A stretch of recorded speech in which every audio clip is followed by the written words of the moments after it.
this is the Daily Strike with your host David Sheminsky. This is a special episode. We came out to the barber shop. We're with Cesar Ortiz with 3/8 hair sculpture. Or do you go 3/8 barber shop? What do you prefer?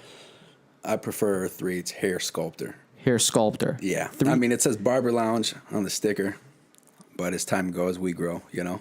No, definitely. That is very true. Very, very true. So 3/8 hair sculptor. What's that about? I mean, what made you really want to jump into, essentially opening up your own business?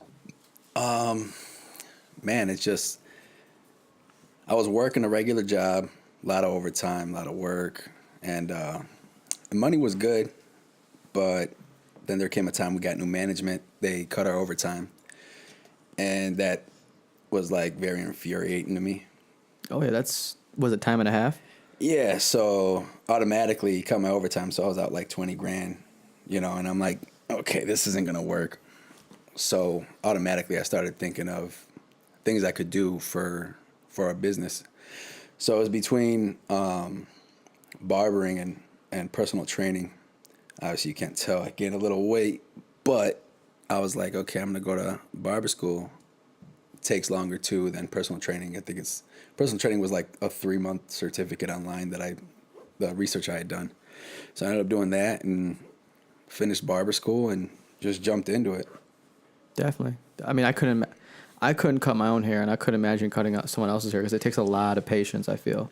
Because you're really giving someone what they want. And to me, it's like art, essentially. You know what I mean? You're really, kind of in your name, you're sculpting this person to look better, or at least try. Yeah. So when did you decide to start the business? Like, when exactly? How long has it been? I actually started this right here where we're at.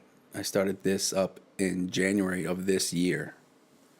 So I already had some clientele built up from working in the shops and whatnot. But yeah, I started this in January 2019 and just hit the ground running. I mean, it looks beautiful in here. I mean, I've been seeing on Snapchat, and we've been talking back and forth. And I mean, even this logo behind us, like it feels very professional, but it feels very homey as well too. Like I feel comfortable. Like, you guys will see it when we put out the promotional clip. But getting my haircut here, I just feel like I was at home. It felt so natural. It felt organic. Yeah. And the colors in here too, it's so nice. So like, it's awesome. I think you did a really good job. Thanks, man. I appreciate it. Now, what exactly is 3/8? So like, how'd you come up with the name 3/8? Yeah, so that's always what everybody asks, right? I wanted a unique name. Clearly, that's a pretty unique one. But 3/8. So I was born in August of '88. So that was the primary reason. And so you never know with business names, company names. I went ahead and I started Googling. I'm like, okay, let me see if anyone has this name out. So I actually typed in on Google 888 and then like a recommended search or whatever. It was like a 888 meaning. And I'm like, that's weird. Those are angel numbers or something like that, right? So, yeah. I'm like, I've never heard of anything like that or whatever. So I just click on it just out of curiosity. And then I end up seeing that it was, if you kept seeing 888, it was, it meant that your life was about to become abundant and a big change was coming. Big changes and just like a turnaround kind of. And I was like, at that moment it clicked, and I'm like, what better name for a shop than that? Like, just put 2 and 2 together, Yeah, I mean, it really defines itself. You're coming here to literally get a change. Yes. I think it's funny you bring up the angel numbers too. I used to be so obsessed with like the sequence of numbers because I'd always see 444 or like 555 or even 777. 666. And that's a scary number, but no, it's really interesting because not that it might be a pseudoscience. I'm not sure, but it kind of gives you like sparks a little bit of positivity. You know what I mean? Makes you, because I mean, if you believe in the man upstairs, I mean, you really get to thinking like, what if? Yeah. Oh, yeah. Maybe someone is trying to communicate something to me, or maybe someone is trying to push me in a better direction. Yeah, definitely. I mean, and I'm a big person. Big guy in God and faith, and I mean, I think no matter what you believe in, whether it's like the universe or energy or whatever, you start seeing these things in their reoccurrences. It's like, okay, that's a sign something's going on here. There's something bigger. Yeah. Definitely. I don't want to get too deep in that because some people might get, well, he said this, he said that. Right. were there any like big challenges for you? Like when you, I mean, like coming in, first starting, any like worries or? Starting here. Yeah, like when you first opened in January, did you have Yeah. any like self doubts or? Yeah. Oh yeah. I mean, definitely there was tons of fear, self doubt, bunch of what ifs, but obviously, you know, if you want to achieve anything, you can't live there. But I don't know. The biggest ones for me, I guess, were the clients that I had obtained already. They were out in Crest Hill, and I wasn't sure if they were gonna follow me to my house. I had a good amount of clientele that was already coming here to get cut, but I just wasn't sure if they were gonna commit and continue to you know, if they enjoyed my service that much that they would continue to make the haul. How far is that from here? About 35 minutes. 35 minutes? And I've got a few clients that drive about 45 minutes to come get serviced by me. But definitely that was a big one. And, you know, it's just my shop is in my home. So that was a big thing for me, too. And it's like, you know, how am I going to get new people to come in here and get serviced by me? So I was like, you know what, let's try it. What's the worst that can happen, right? We're going to end up doing what we're already doing and go back to a shop that has a high volume of walk-ins or whatever. So I kind of wanted to do something different and go upstream with it. And it's been working out so far. Definitely. I mean, you're seeing like a huge uprise too in barbers that are like on the move. They're not like, you know, they get placed in a store, you know, they're either coming to you or you're coming to them and they're at home. So, I mean, I really like the idea because, I mean, I've been in multiple barbershops where either A, I didn't like the haircut or B, I just didn't like the vibe in the barbershop. You know what I mean? And I feel like coming into here, that home feel really plays a big part for me. If I feel comfortable at home and not only I'm having a good conversation with, you know, a gentleman like yourself, I mean, that completes the whole experience. Because I feel like a haircut is more than a haircut. It's experience. Yeah. Like, you don't just sit down for 20 minutes and get a haircut and you bop out. I mean, maybe you do. But for me personally, it's more of like a 40-minute experience for me because I get to sit down, we get to talk. Yeah. You know what I mean? And you get to kind of go step by step throughout the whole process. So, I mean, each their own, right? But that's what I wanted to create, something different. And I noticed a lot of shops that I would go to growing up, you know, it was just real quick, bang you in and out. And then half the time I'm like, dang, my haircut's messed up. So then I started cutting my own hair. I'm like, okay, well, I'm just going to fix it. So what I would still do is go to the barbershop. So they'd kind of like do the foundation of my haircut. And then I'd go home and change what I didn't like. But I just wanted to make sure that, you know, if I do any services or, you know, if I cut someone's hair and they're dissatisfied with the service, like I'm going to do everything in my power to make sure I can make it right. So even if they don't want to come back and get service, they keep their money. You know, I'll pay for your next haircut wherever you're going to go, you know, because I'm here to uplift people and make people feel good. I don't want people to leave here feeling worse than they did when they first came in. 100%. 100%. And that's the goal. You come in, you leave feeling like a better man. I mean, you cut my hair, I feel like a better man. I feel better about myself. Mission accomplished. I'm sure Brian could say the same as well too. Yeah. Brian got a gnarly haircut. I'm sure you guys will see it. Awesome, man. Now, have you been using social media at all to kind of help boost your presence? Yeah. So when I first started cutting hair about 2.5 years ago, full time, I was told Instagram was the way. So I went ahead and started doing that and started posting and, you know, got a few followers, nothing crazy. I think it was like 800 followers or something.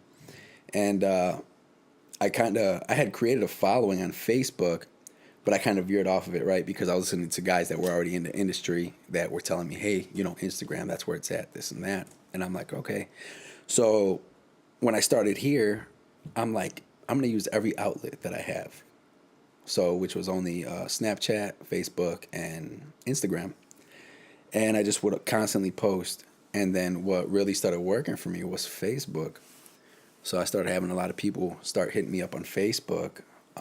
Obviously, I had acquired some better skill in my haircutting in that 2.5 years, but that's what blew up for me was using Facebook, really. Facebook's, I mean, I think it's a great platform too, and I like Instagram as well. But I really feel like it depends on your target market or, you know, who's on that platform. Yeah, definitely. Because I use Facebook a lot. And I've been using Instagram a lot recently as well. Not sure how I feel about Snapchat. I feel like Snapchat, I mean, if you can utilize it, utilize it. But for me, I feel like it's more personal for Snapchat. Yeah, yeah, it is. But like I said, when I first started, I was just like every outlet. Let's see what works. I mean, and I don't even have like a public Snapchat or anything, but just still, I had people on Snapchat that I didn't talk to in a while, so I would like send them snaps. I'll need to see it and reconnect. Yeah, yeah. So then that's how I got some of my old clients back too, and they're like, "Oh, hey, I didn't know you were back in the area." So then I regained that clientele. That's good. That is good. Now, how do you feel about I follow a couple barbers on Instagram, and how do you feel about the guys that post every single cut? Like, do you think that's okay, or should you only post certain cuts? Or because my thing is, are you flooding too much? Like, are you like kind of throwing up on people with the same thing, or Yeah, I mean, I guess that's just one of those things. It's like I don't know, because I feel like for everyone it's different. If a guy is posting every day, every hour, and it's working for him, then cool, keep doing it. Oh, yeah. I wouldn't do that. That's one that takes too much time. And like I said, Instagram just really wasn't that big of a thing for me. And then two, I just feel like, I don't know, like if I have a friend on Facebook or whatever and their post usually pops up, like, yo, I don't want to just see, like if I was another person looking at it, I don't want to just see your haircuts all the time. You know what I mean? Like, you want to get like that personal? Show me feel? some real life stuff, you Yeah. know? And it's just like, I don't know. Like, I'll try to post consistently, at least a few times a week, but I try not to overdo it. Definitely. No, I definitely agree. Reason being I bring that question is I've actually unfollowed a couple people because of it, because I'm like, it's just too much of the same thing. You know what I mean? It's like Exactly. nothing new. You're like, okay, same cut you did in the last 14 guys. You Exactly. cut, you know what I mean? Yeah. Awesome, man. So what are your plans for the future going forward with, this business itself? What are the plans? Man, so it's just, so I wasn't expecting for the brand to grow this fast, as fast as it is. I was expecting just, I guess, to have a slower start and then just pretty much have this year be a blueprint year. And, I'm grateful for what's been going on and what's been happening, because it's good things and, it's growing. I'm getting more clientele. And to me, it's just, I want this space to be felt as if it was a place of opportunity, not just somewhere you're going to come get your hair cut or feel good and, we can have a good connection. But I want you to know you can come here, and on my cork board that I have up here, you can find, if you need some sort of work done, if you need a job, if you need a concealed carry, whatever it is that you need, tattoos, whatever it is that you're looking for or need, I have a large, different amount of clients that do different things. And I just want to help everybody network and grow, and just all my clients to grow together, It's huge. That is really big. And then network plays a big part in it too. I mean, you need to really get out there and build those relationships with people, which will in the end help your business grow. Do you think that that's played a huge part in how quickly your business has expanded thus far? Is just going out there and networking with people? You know what? I haven't even had a second to look back to, I guess, realize what's even going on or why it's going on, just because it's just crazy, man. Like I said, I started and I'm just keep working. I'm always doing something. I even changed my schedule, so I'm only cutting Thursday through Saturday. And still, those other days, I'm still busy doing stuff for the shop, when it was kind of intended to do like other business ventures type thing. Right. But it's ongoing. And I really can't tell you exactly what it is that, I don't know. For me, I try to be as transparent as possible and just be straight up with people, and no BS, no fluff. Just, it is what it is. It is what it is. No BS, no fluff. Definitely, man. Definitely. And I mean, that's awesome. I mean, it kind of shows that the man upstairs has a plan. God's plan. And all you can do, God's plan. But all you can do, man, is just keep pushing and keep going. I can definitely relate to you too I've been so busy lately with like just the stuff I'm juggling that like, I don't even like sit back and take a look back at what I did. I'm like, oh wow, You know, I'm just keep moving forward and keep moving forward. And there's always something new coming, you know, getting landing on the schedule. And I'm like, wow, this is crazy. And like, if I go back like a year ago, like my schedule wasn't that busy, you know what I mean? And I had a lot of downtime. And now that I'm so busy, I realize how much downtime I wasted. I'm like, wow, I should have been doing something. Yeah. And I mean, I think it's always good to look back and reflect, right? Yeah. To see how far you've come, because at times we get so lost in the moment and just keep on going to the next level, looking forward, that we forget where we came and how far we've already come, you know, because we have to celebrate the small accomplishments too. Oh yeah, brick by brick. I feel like you got to build your empire brick by brick, but you got to celebrate each moment. And when you look back, you also got to look back at the failures too, because you're going to learn from those. Yeah. That'll play a huge part in your success too. I like the way you put that. Can you hear me breathing? No, it's okay. I feel like I'm breathing like a fat kid right now. No, it's okay. I do, dude. I do it all the time, man. I'm just like a heavy breather. I just take deep breaths. Maybe something's wrong with me. I don't know. Me too. Oh man. Now, I mean, what would you say like that has been like a key of your success so far? Like, do you do something differently? Did you just wake up and was it like a New Year's resolution? You're like, I'm going to try to put myself in different situations this year. Like, what's been the key to, you know, your success, you think? Man, I think it's probably I'm just super transparent with people, and I try to take care of people. You know, I treat people the way I want to be treated. But really, I don't know. Aside from that, I try to make people laugh when they're sitting in my chair. That's huge. That is huge. Yeah, sometimes they make me laugh, man. Dude, if you can make me laugh, man, you have my heart. I was tickling you, bro. Yeah, whoa. Come here and get tickled in a haircut. Not in a weird way. No, Mo. Not in a weird way, but no, man. If you can make anybody, if you can make someone laugh, not only are you making them look better, but you're making them laugh. Yeah. You might even crack a laugh too. Like that's. Yeah, once I had a guy, he laughed so hard, he crapped the seat. No way. Dude, Did you assist him to the bathroom or you just like. No, dude. I just left. You left him in your. I'm just kidding. That didn't even happen. That'd be crazy, though. I don't know what I would do, man. You know what? I remember, this is kind of off topic, but I remember in middle school, we had like every like Friday, we had like a dance party after hours or something like that. And I remember going to the men's room. There was a group of kids, like boys, surrounding one boy in the middle of the circle, and he was like crouched over on the ground, and he was taking a shit on the ground. And they're all like standing around him in a circle laughing about it. And I'm confused. When was this? This is in middle school, dude. Like I'm walking in the bathroom. Wait, we went to middle school together? You saw me? Get out of here. That was you, dude. You saw me pooping? Dude, it was so weird. Like I walked in, I saw it happen, and not even 2 minutes later, a counselor walked in, and I'm still in there washing my hands, and there's a piece of poop on the floor, and they're like, "Did you do it?" You know? Oh. I'm just innocent. Like I didn't do it. Man, kids are weird, dude. Oh, that's solid. No, we also had a kid. His name was Fernando. I'll never forget, man. Shout out Fernando. He literally, we did the end of, it was 8th grade, getting out of middle school. We were technically graduating, I guess you can call it. And he dumped Monster in Arizona into the school fish tank. And it wasn't some small fish tank. Like it was a big ass fish tank. Expensive fishes in there. And he just killed all the fishes. Nice. Yeah, he fucked up. Yeah, he was expelled for. I think he wasn't able to go to school for his freshman year because of how much trouble he got into. No shit. Yeah, but he was also the kid that would dump trash. Like he would take the trash bin in the bathroom, and if you were in the stall taking a shit, he would dump trash on you. What? This kid was messed up. Nobody man. whooped his ass? No, but everyone thought it was funny. Like it was never happened to me, and I always laughed. I thought it was funny. That's probably why. But yeah, he was a messed up kid, man. Damn, that's crazy. Dude, so we're gonna kind of jump to the next question, man. Have you ever had a time where you wanted to quit? You wanted to just throw in the towel? Yeah, it's happened. Like there's probably like 2 times where I was really, really like, okay, I'm not gonna do this anymore. And like the most recent time was probably 7 months ago, maybe. Okay. And I remember sitting there and I'm like, yo, like this isn't working. This is not working. And I couldn't understand why.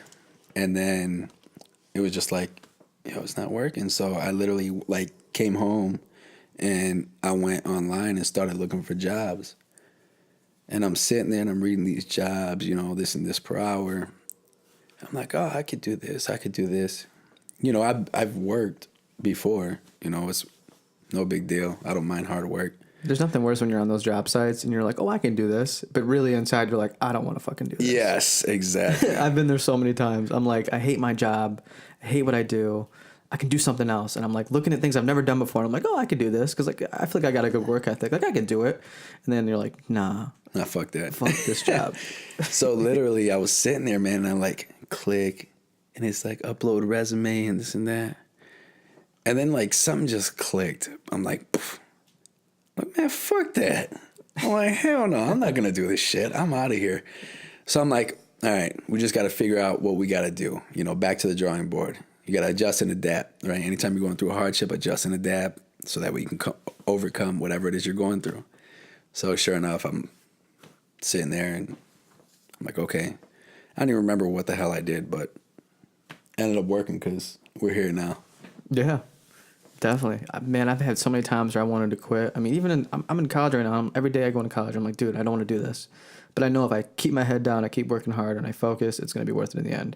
Yeah, I'll have a lot of debt, but I'll also have a degree. So, I mean, it doesn't really even out. But, I mean, even with, like, jobs, too, man. Like, I used to general manage a restaurant, and there's so many times where I was just like, I hate my job. I hate dealing with people. I hate all this, and that.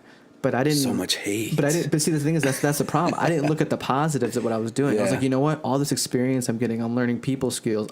I'm learning how to manage money. I'm learning how to do this, and the third. Like stuff that an average 21, 22-year-old doesn't do or doesn't get to learn. You know what I mean? Not that I'm better than any 21, 22-year-old, but like there's just certain experiences that I didn't appreciate. So I had to learn to appreciate it. But man, the amount of times I've been on Indeed and just posting my application to places, and I'm like, yeah, I'll do this.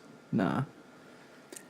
Yeah, man. Yeah, it's tough because a lot of times we get focused on the obligation and not the opportunity. Yeah. So I think that's just, I don't know, probably the biggest thing you got to pay attention to and keep sight of. And you'll eventually overcome it. I mean, Yeah. you got to just keep your eye on the prize, you know, because life will throw rocks at you, throw boulders at you. It'll light you on fire sometimes, even try to drown you, but you just got to keep pushing, man. Yep. I learned that the hard way. Can't give up. Just because you lose once doesn't mean it's over. No, you just got to keep on trucking, man. Keep moving forward. And like I said, adjust and adapt. That's my biggest thing. Anytime you run into something, you just got to adjust and adapt. Like, it is what it is. So the only thing that's going to change is what you do about it. Yeah. You can't go back and fix it, so let's try to figure it out right now. That's not stress out. That's another thing, too, with, like, problems in general, whether it's, like, work or life or whatever it is, or family problems. It's like you can't go back because it's already happened. So let's not stress about that. Let's focus on fixing it. Let's put all our energy towards fixing it and not waste any sitting here freaking out and stressing out about what happened. You know what I mean? Like, Yeah. man, No, yeah. you can't go back and fix it. Too many, I mean, I've seen it plenty of times, too. Too many people dwell on, you know, like you said, I hate. They just dwell on the negative and all the bad. Like, and it just drives me crazy, too, because so many people are like, oh, man, you're so lucky. Oh, you know, how do you get to do this? How do you do? Dude, quit being a little bitch. That's it. It's not that hard. Just man the fuck up and do what you got to do. Like, okay, this happened to you. The question is, what are you going to do about it? Yeah. Are you gonna sit there and just take it, or are you gonna, you know, not necessarily fight back, but you know what I mean, like progress towards trying to fix the situation? No, yeah, fight back. That exactly. Yeah, fight back. You're a tiger. Because life's gonna hit you in the mouth, man. Yeah, hard. Might lose a couple teeth. I did, man. This one's crooked right here. I don't know if you noticed. Nah, I didn't even notice, man. That's because I talk with my mouth closed like this. Too focused on that beard. Oh, decent. Decent. What were you saying in the chair? You're a cheetah. Was the line? Yeah. When it's photo time, I tell clients, I'm like, you're a cheetah. You're a cheetah. Makes you think of that, like that dude all dressed in white, that weird photographer. He's like, just bend over, baby. You're a cheetah. Yeah. That's like exactly where I got it from. I'm pretty sure it was a movie. Yeah. What movie is that? Is that I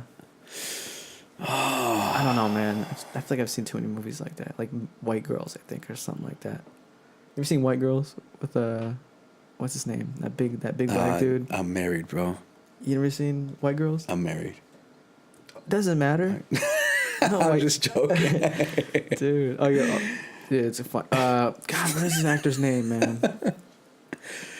The Wayans brothers. No, the Wayans brothers are in it, yes, but he's the big dude. He can like pump his chest like crazy. Oh yeah. Caesar Ortiz. I was in there. Oh, stop it. No, Caesar Ortiz. Old Spice dude. Terry Crews. Terry Crews, that's who it is. Yeah. Yeah, Terry Crews, man. That's a classic movie, man. I don't care who you are. Yeah, he's almost as big as me. Yeah, he's getting close, man. his regiments, like it's Old Spice must be paying him pretty well, huh? Hey, low key though. I want to be like him when I grow up. Old Spice, sponsor us.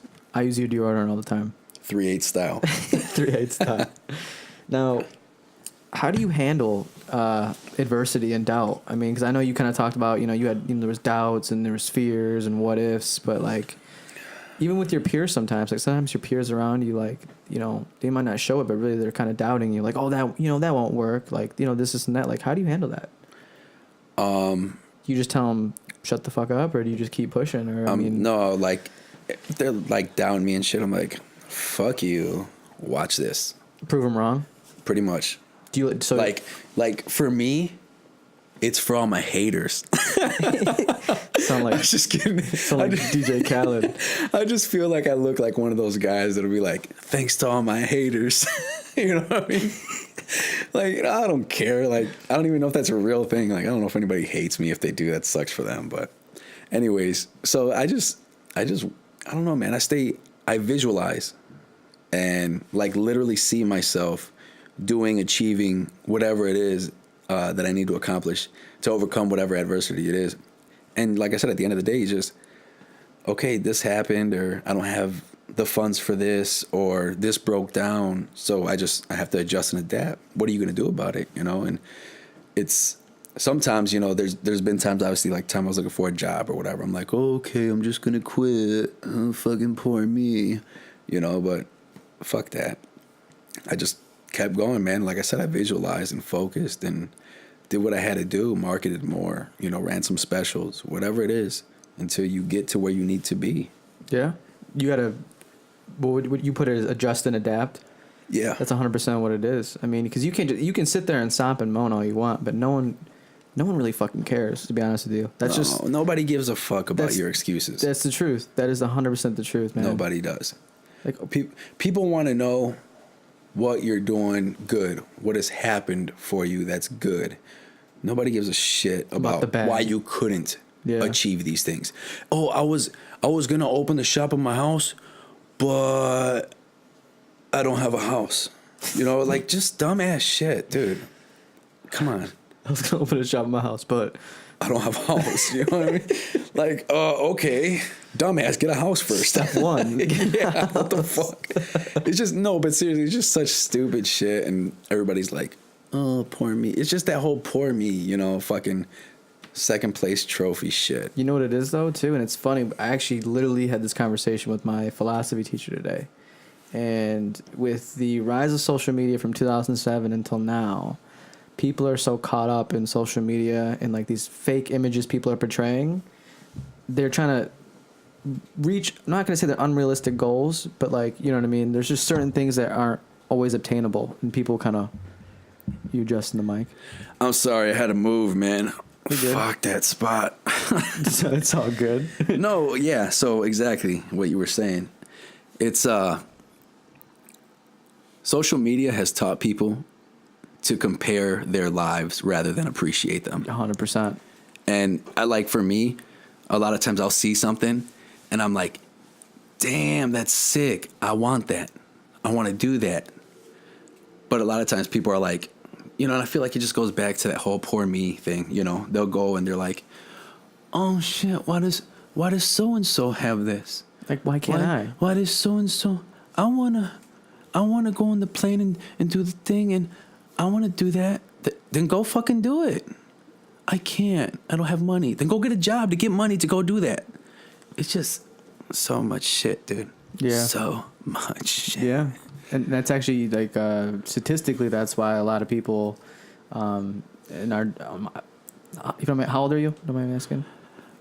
Going on 22 next month. 22. So our generation. Just kidding. 30. So our generation, a lot of people are like depressed, anxious, have high anxiety, like social issues and stuff like that, simply because of the way I'm not saying social media is bad, but there's just you got to take the good with the bad.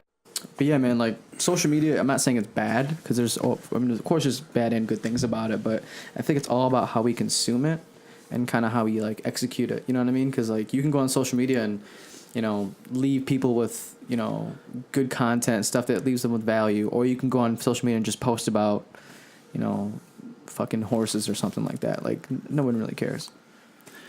Yeah, I mean, Not to dish on horses, but like, well, you never know, because some fucking people will be like, "Oh man, I want that horse." You know what I mean?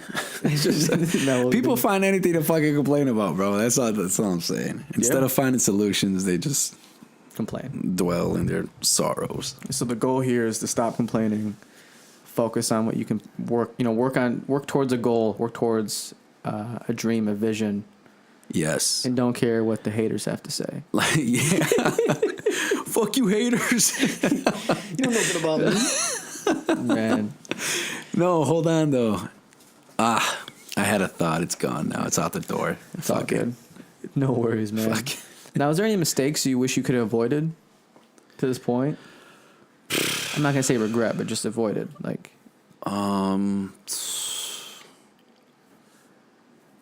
as far as the business goes, because I mean, I don't know. Only thing I can really think of that I regret or kind of avoided was eating bad food. yeah. Got me fat. No. I mean, that could be. I mean, in life, anything like that. You man. know what? Yeah, I wish I would have done this sooner, I guess, to better answer your question. I think my mistake was I didn't believe in myself enough, or I allowed fear to dictate what I was doing for a little too long. So if I would have went ahead and I guess dove into that fear sooner, I'd probably be a little farther along. Yeah, that's actually like right on point. I mean, there was a point in time where I was like, my last job, I was like, this is what I'm going to do for the rest of my life. Because I don't know, I didn't know what I wanted to do, and I was letting fear dictate. I don't want to lose this stable job. It's paying the bills, this and that, any type of excuse you could think of. But I think it's important for people like entrepreneurs like ourselves, or business owners, or even just people in life, to step outside that comfort zone, challenge yourself to new things, and you might even fall in love with it. Like, I never thought I'd be doing this stuff again, but here I am. Yeah. God works in mysterious ways. Definitely. It's crazy. I never thought we'd be shooting the first thing of Bang Bros today here in my shop. This is not a sponsor for Bang Bros. No, it's not. No. I just thought it was funny. No. Now, this is a good question too. I mean, what separates you from other barbers? What makes you, in your opinion, the better barber? Dun, dun, dun. And be honest. I mean, this is not to hurt anybody's feelings or make someone feel some type of way, but it's just what separates you from the rest. Yeah, so just first off, I do not think I'm a better barber than anyone. I mean, maybe like one or two people. But but seriously, I think that's where people they fail, right? Because me saying I'm better than you, right? Now I'm comparing, right? So now we're stuck in this thing of comparison. So now that I've got that on my mind, what if that barber executes something better than I do? And then I'm like, oh, damn, maybe I'm not. So now self-doubt's coming in. Yeah. Because I first started to compare. Now I'm starting to doubt myself. And then who knows, it's domino effect after that. But I don't think I'm better than anybody as far as, barbering or whatever. I just know that I'm better than I was before. I know that for me to be a barber is more than just cutting hair. I want to build a relationship with people. And aside from, just a relationship for you to come get a haircut. But like I said, I want to build a fairly large network, a strong foundation that will help each other grow businesses. So obviously that's going to be exclusive for 3/8 clients only.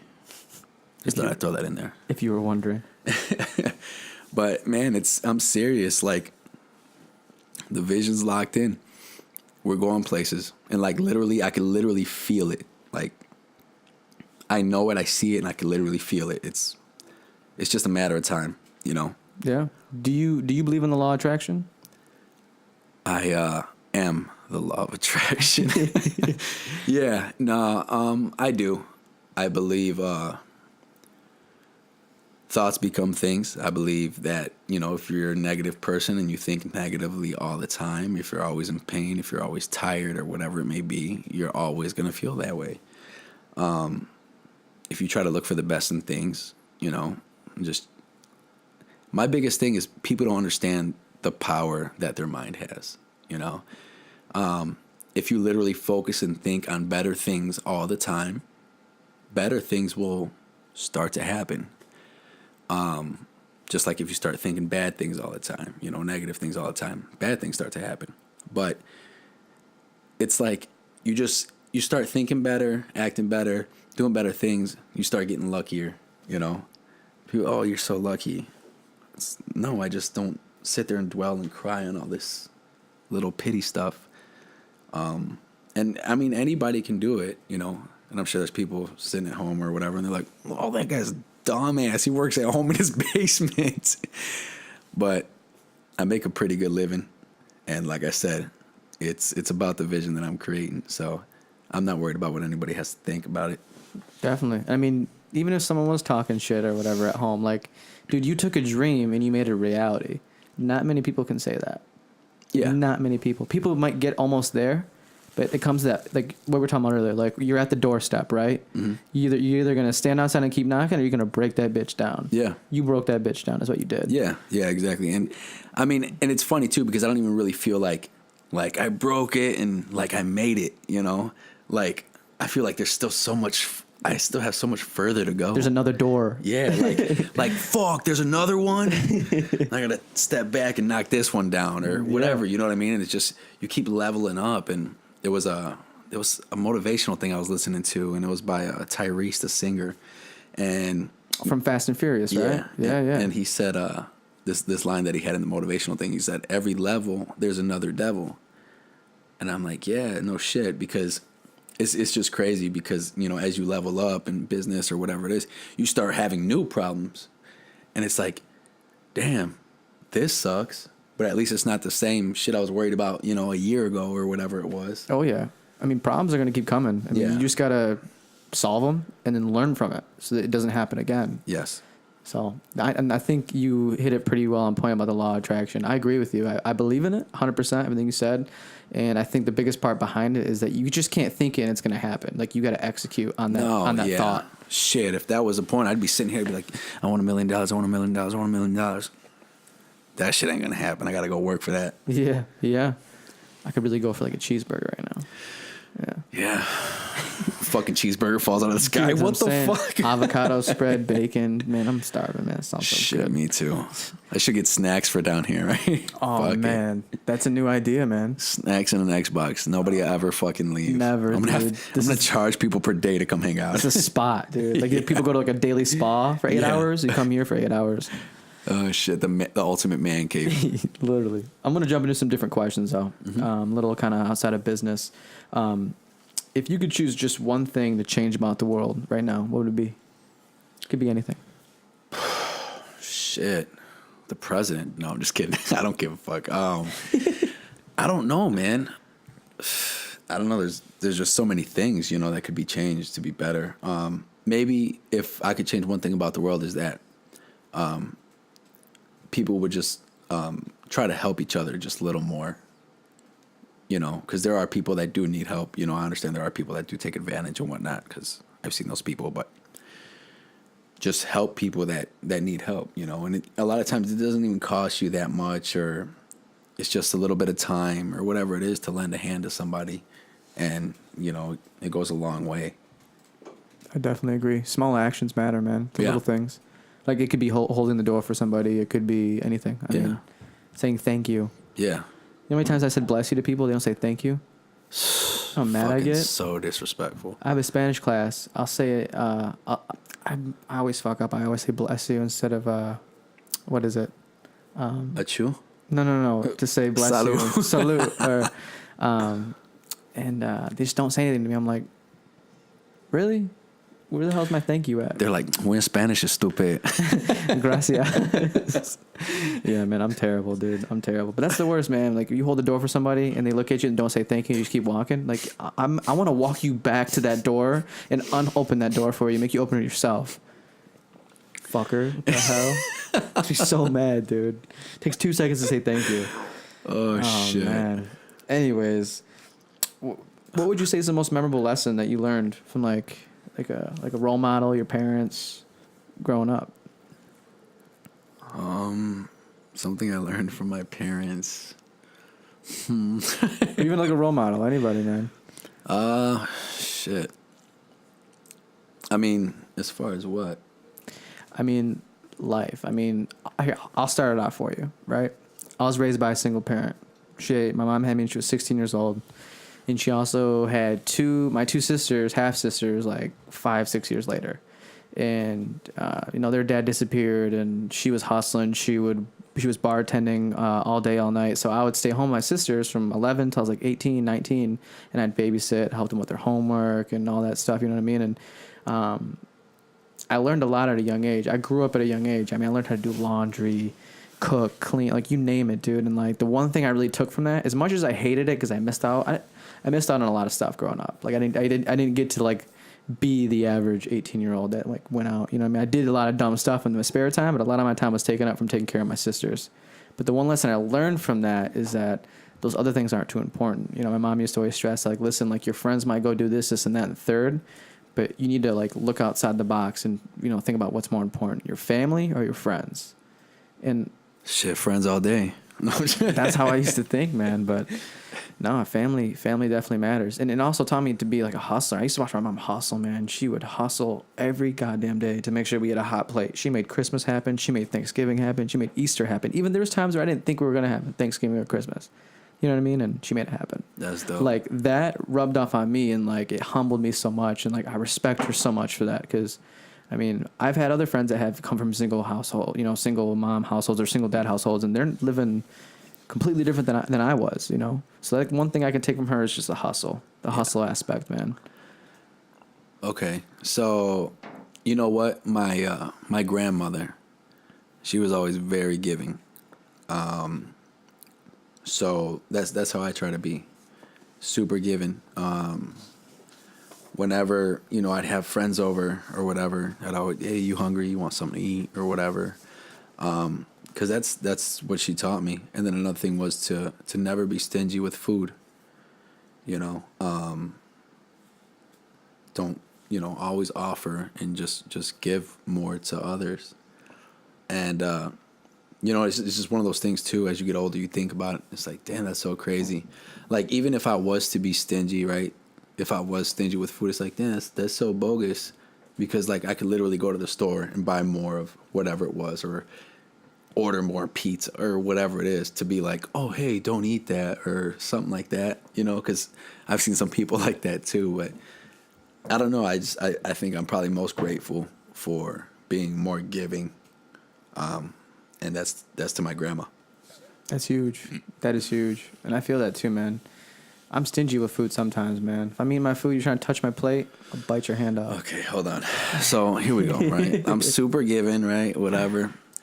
But it drives me crazy, absolutely nuts. We're in the drive-thru. I'm getting food. I'm cooking food. And I asked the wife, hey, do you want anything? No. Okay, are you sure? Because I will order double of whatever I'm getting just to make sure you eat. And if you don't finish yours, then I'm going to eat it too. Nah, I'm okay. Okay. Get the fucking food. Can I have a bite? Oh, yeah, what? Yeah. Dude, we are going to fight right now. I literally asked you. We're going to get out. We're throwing hands. Throwing hands. Fuck this food. Get out the car. Dude, no, there's nothing worse similar story when you order your food and she orders something and you're like, are you sure you want that? Like, you sure you're not going to get what I'm getting? Like, mine's better. No, I want what I want. Okay. 2 minutes later, can I have some of yours? I didn't like mine. Like, I told you to get what I got. Hell no, you ain't getting none of mine. You know what I mean? Like, she gets so mad now because I'm like, nah, I ain't giving you nothing. I literally told you. I literally told you, I ain't giving you none of this damn food that I'm ordering then. I don't care if you want only a bite. I'm going to have that bite. It's my bite. Thanks, Grandma. Nah, man. I'm a firm believer of happy wife, happy life, man. I'm giving her that bite. Yeah, maybe you're right. It's trust me, man. That one bite's I not give her worth it. two. Right? Yeah. You know what? You can have the rest of the sandwich. It's okay. Fucking sleeping outside and shit. Chairs flipped over the Dude, next day. Not Fuck. worth it, man. Now to kind of wrap this up a little, man. I stumbled. It's not really a question. It was more of like a topic, but I thought it was kind of interesting that the question was like, it said, "What drives you now compared to the last 10 or even 5 years ago? Like, how have your priorities changed?" And it got me thinking because like I look back when I was, man, like 16, 17, 18, and my priorities then compared to now, dude. Oh my god, like I got 2 dogs now, dude. I feel like I have children at home. Like, man. Wait till you have children. I don't even want to imagine. I get away with it because like we can put dogs in cages, and it's okay for a certain amount of time. But you can't put a kid in a cage. Yeah, you can. You just get in trouble for it. A lot of trouble. There's just repercussions for your actions, but Yeah. you can do it. But no, man, it's crazy to see how much like our priorities change simply because of like a life experience or just over time. Like, it's just wild, man. Like I sit back and I think back. Like I remember being, 18 at hookah bars with friends and all these people and doing dumb stuff, and like all I was focused on was like partying and getting drunk and doing all this stupid shit. But like now I'm just like, I'm only 22, but I'm like, I'm not even interested in that anymore, man. Like I don't drink, I don't do none of that dumb stuff. I would rather just go home to my lady, watch some Netflix and chill with the dogs and cook some food, man. Like I'm over all that other stuff, man. I'm focused on, like you said, the vision. I'm focused on my vision and doing very well at that and the things that matter. Yeah. I'm not interested in all that other shit. Yeah. Obviously it's, a level of maturity and just we're always evolving. And, when I first started out like working, my plan and goal was, I'm going to work my ass off and have, a good amount of money so I can go see my family when I want, not when I can.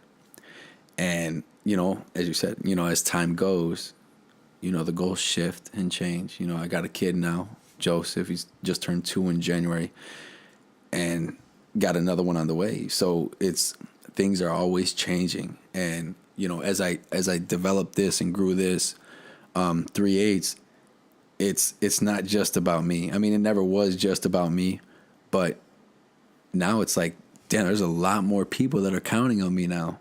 Like, not just my family, not my kids, like other people that I meet. There's going to be somebody I meet tomorrow that's probably going to be depending on me to do whatever it is I'm here to accomplish. It's a big responsibility.